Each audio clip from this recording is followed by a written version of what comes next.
আসসালামু আলাইকুম, আশা করি সবাই ভালো আছেন।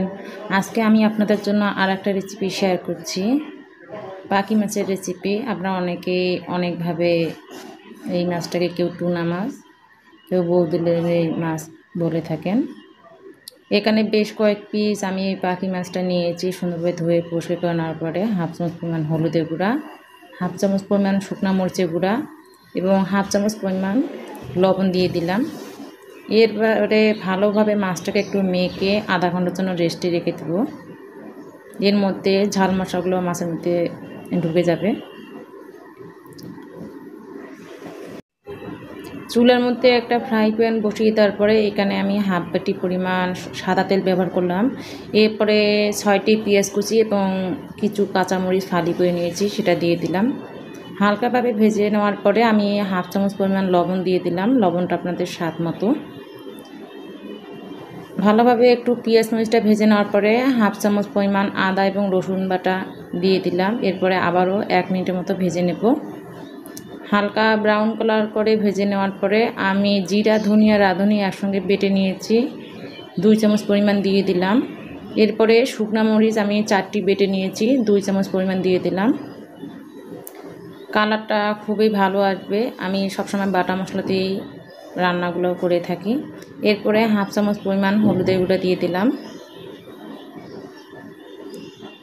এখন ভালোভাবে মশলাটা কষিয়ে নেওয়ার পরে যখন মশলা থেকে তেল ছেড়ে আসবে সেই অবস্থাতে আমি মেখে রাখা মাছগুলো দিয়ে দিলাম। দিয়ে মাছটা ভালোভাবে এপিট ওপিট করে একটু নেড়ে চেড়ে নেব। মাছটা এখানে 5 থেকে 7 মিনিটের সময় ধরে মিডিয়াম হিটে রেখে একটু ভেজে নেওয়ার পরে আমি ঢাকনা দিয়ে দিব আবারও 5 মিনিটের জন্য। দূরে কিংবা কাছে, দেশ ও বিদেশ থেকে যারা এই ভিডিওটি দেখছেন তাদেরকে জানাচ্ছি অসংখ্য ধন্যবাদ। আপনি যদি আমার রান্নার চ্যানেলে নতুন সদস্য হয়ে থাকেন তাহলে সাবস্ক্রাইব করে নেবেন এবং সবার আগে আমার রান্নাটি আপনারা পেয়ে যাবেন। আর যারা অলরেডি সাবস্ক্রাইব করে দিয়েছেন তাদেরকে জানাচ্ছি অসংখ্য ধন্যবাদ।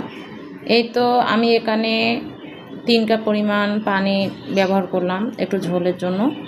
এখন আমি আবারও 3 থেকে 4 মিনিট সময় ধরে ঢাকনা দিয়ে রাখবো, এর মধ্যে মাছটা সিদ্ধ হয়ে আসবে।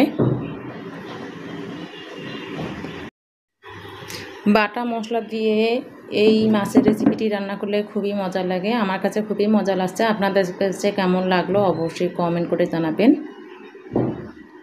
এই পুরো রেসিপিটি তৈরি করতে আমার 14 থেকে 15 মিনিট পর্যন্ত সময় লাগছে। এখন আমি সামান্য পরিমাণ ধনিয়া পাতা দিয়ে আবারও 1 মিনিট চুলার মধ্যে রেখে দেব, এরপরে নামিয়ে ফেলবো। আমার রান্নাটি যদি আপনাদের ভালো লেগে থাকে অবশ্যই লাইক, কমেন্ট এবং শেয়ার করবেন। পাশে রাখা বেল আইকনটি ক্লিক করবেন, অবশ্যই সাবস্ক্রাইব করবেন। আর এতক্ষণ পুরো ভিডিওটি দেখার জন্য সকলকে ধন্যবাদ। আল্লাহ হাফেজ। সবাইকে আবারও আসসালামু আলাইকুম রহমতুল্লাহ।